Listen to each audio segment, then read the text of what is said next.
Hello and welcome back to another video. My name is CJ, the Populist New Yorker, and today we're going to be looking at the all-important 2022 Pennsylvania Senate race. So this is going to be one of the most closely watched elections in the 2022 midterms. It will help decide which party will control the Senate. As of right now, Democrats have de facto control as they have the vice presidency.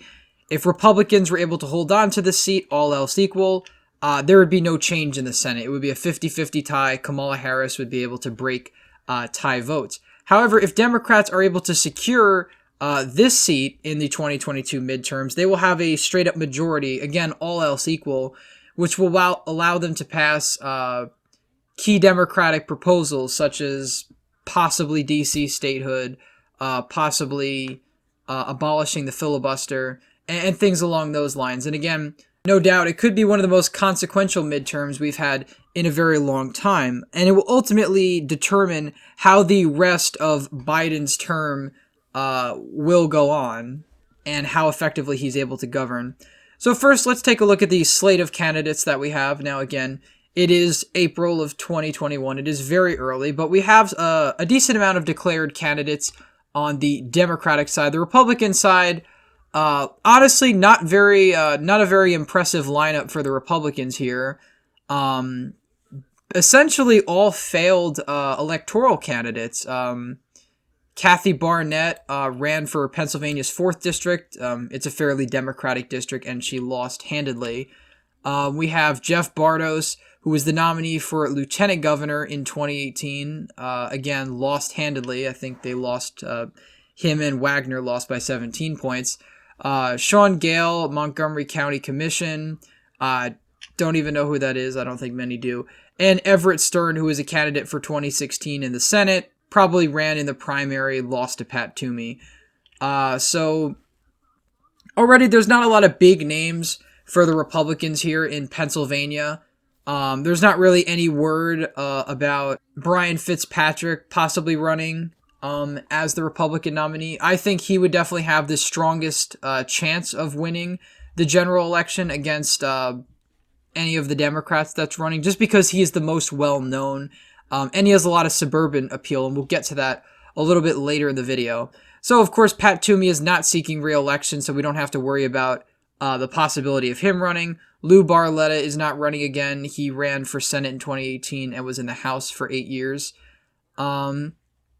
That's basically it for the Republican side. Don Jr. decided not to run again. Ultimately, the declared candidates aren't very well known. In fact, 3 out of 4 of them, I don't know about Sean Gale, I know nothing about him, but they've actually lost their respective races. So far, not really an impressive lineup. Sean Parnell, I'm not sure who this is. He was actually the Republican opponent against Connor Lamb. That's interesting. He only lost by 2 points this time around, but again, he still lost. It's usually not a very smart idea for any party to run a losing candidate a step above. If a candidate can't win in a House race, they usually can't win in a statewide race, and there's very few exceptions where that's actually been the contrary. Now, if we look at the Democratic slate, there are tons of Democrats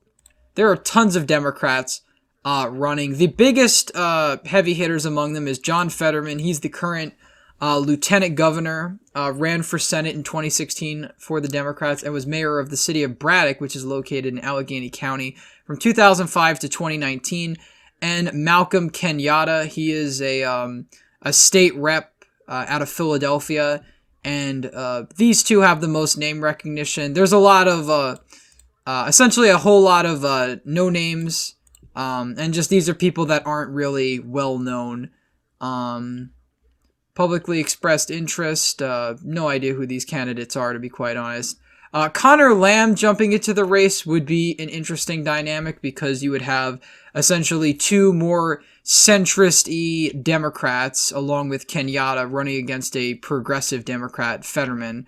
That would be an interesting dynamic. Connor Lamb does have name recognition, but again, he's only a one-term congressman, has arguably less experience than somebody like Fetterman, who's been mayor of a city as well as running for races prior. The rest of these candidates I don't know a whole lot about. Torsella was the treasurer of Pennsylvania. He lost his re-election bid in 2020 to a Republican. That was actually a Republican pickup statewide. And Jim Kenney, who's the mayor of Philadelphia. I don't know a lot about him, to be quite honest, although I've heard he's not exactly well liked. Joe Sestak, he ran for the Senate in 2010, ran for the Senate primary in 2016, and he actually ran for president in 2010. In 2020, I didn't even know this. So essentially those are our Democratic candidates and those are our Republican candidates. Fetterman has endorsements from several unions and progressive activists. Malcolm Kenyatta has Working Families, Democracy for America, Out Magazine, more establishment endorsements.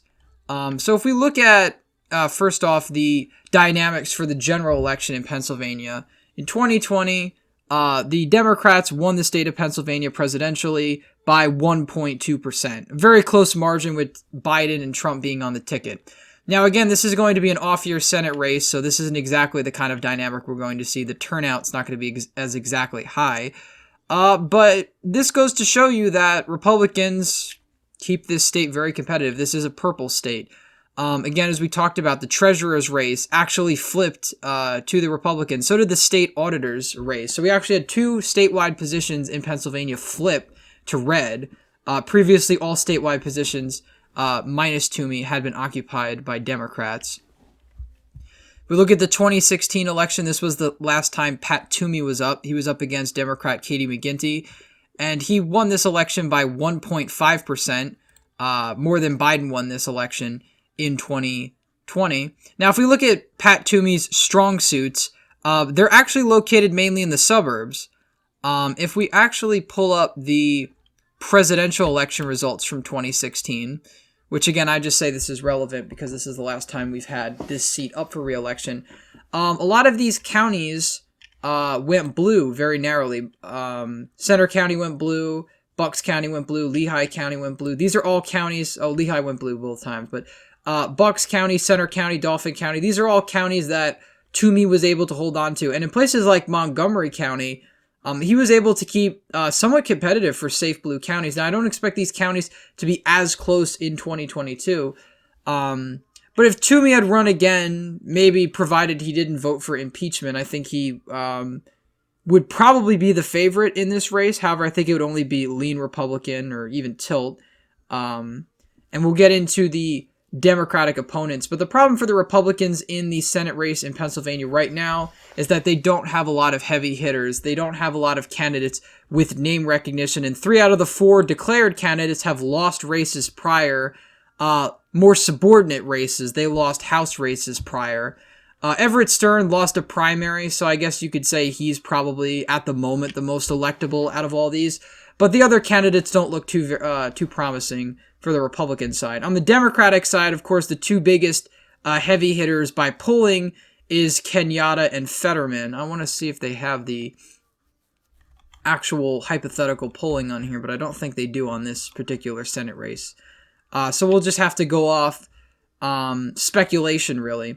So if we look at, we'll pull up the primary map. If we look at the primary map, the last time we had a competitive primary in Pennsylvania in the general election sense was in 2016 between Hillary Clinton and Bernie Sanders. This was a clear example of a more moderate Democrat versus a more progressive Democrat. And Hillary Clinton did win the primary. She won it by 12 points. Her strong areas were actually the Philadelphia collar counties, Philadelphia itself, eastern Pennsylvania, and western Pennsylvania. The center part of the state broke fairly convincingly for Bernie Sanders. These tend to be more progressive parts of the state. Hillary Clinton did very well in the Southwest. What's interesting about this map, though, is this is actually the home turf of John Fetterman, who I think is personally going to win the Pennsylvania Democratic Senate primary. I think he has the most name recognition, and I think he can outperform in areas that I don't think Kenyatta can perform. I don't think a candidate like Kenyatta, very corporatist, very run-of-the-mill Democrat, progressive socially, I don't really think he's going to win in, places like northeastern Pennsylvania. The Southwest especially, I think Fetterman has on lock. The areas where I do think Kenyatta will do well is, of course, Philadelphia and the suburban counties.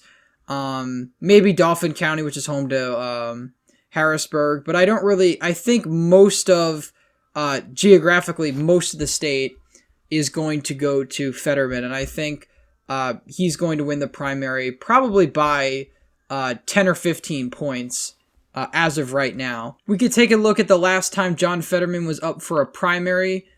He was up in a lieutenant governor's primary, which was a 5-way race, and he won fairly convincingly. He won 38-23. That was his next in line opponent. And if we look at the areas where he overperformed, he got over 70% of the vote in Allegheny County, in Beaver County. In most of western PA, he performed very strongly. And even in central PA, he was able to win with a plurality of the vote.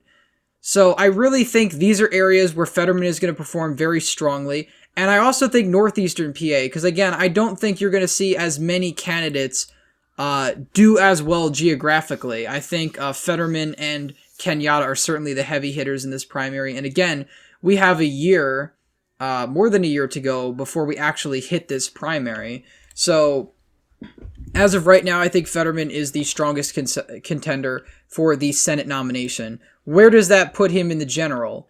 Well, compared to his Republican opponents, I don't really see strong candidates from the Republicans just yet. Now, again, it's very early, and we could see somebody like Fitzpatrick come out of nowhere, or even some other Republican that does actually run a very strong campaign. But again, a lot of these Republicans have lost their respective races. Sean Parnell, who is apparently announcing he's going to run, he very well could be the nominee. He's lost a House race, and yet he's going to run for Senate. So I don't really think that bodes well, particularly for the Republicans.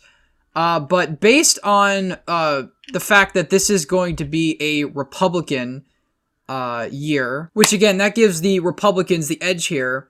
On the contrary, however, we have somebody like Fetterman, who I think is a very strong candidate in the state of Pennsylvania, a fairly popular lieutenant governor, polling-wise. I think this is a pretty even match, and if you want my honest opinion, I think that Pennsylvania's Senate race right now is tilting towards Fetterman, and the only reason I say that is because there are no strong Republican candidates running in the race. Now, I'm not really going to say that's my final prediction, because that's not even close to my final prediction. We've got a long ways away.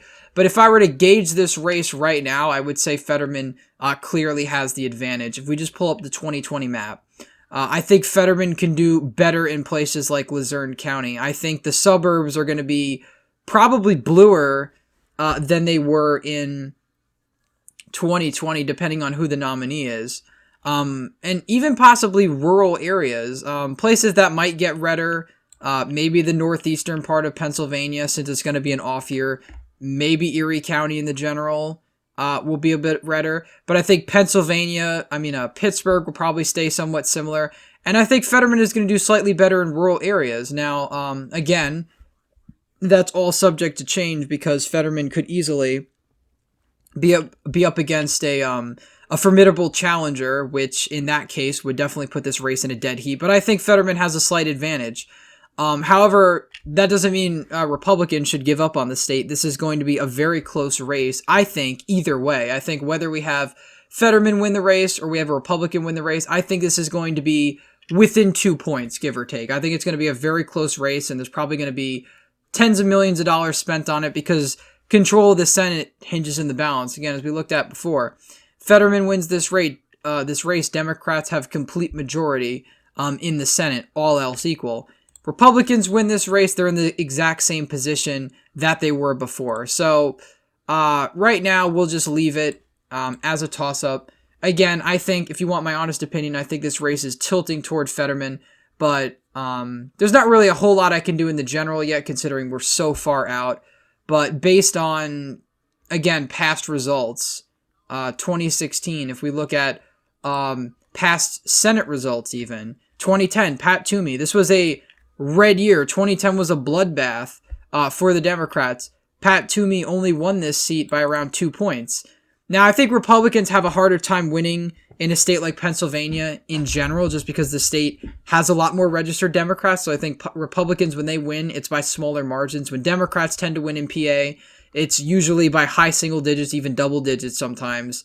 But in a race like this, where again, we're probably going to see somewhat of a red wave in the sense that there's going to be higher Republican turnout. Might not be a wave, that might be a misconception. But I think there's definitely going to be more Republican energy at the moment. That could be wrong depending on what happens, how the primary goes. But I think there's going to be more Republican energy, which is why I think this is still going to be super, super, super close in the general election. But again, we have about a year and a half to go before the general election. So as of right now, it is a lot of speculation. But anyway, guys, I hope you enjoyed that brief breakdown of the Senate race in Pennsylvania. Very premature, but I thought I would do it anyway. Anyway, guys, thank you all for watching this video. Please like this video, subscribe, comment down below your thoughts. Thank you all for watching, and I hope to see you in the next one.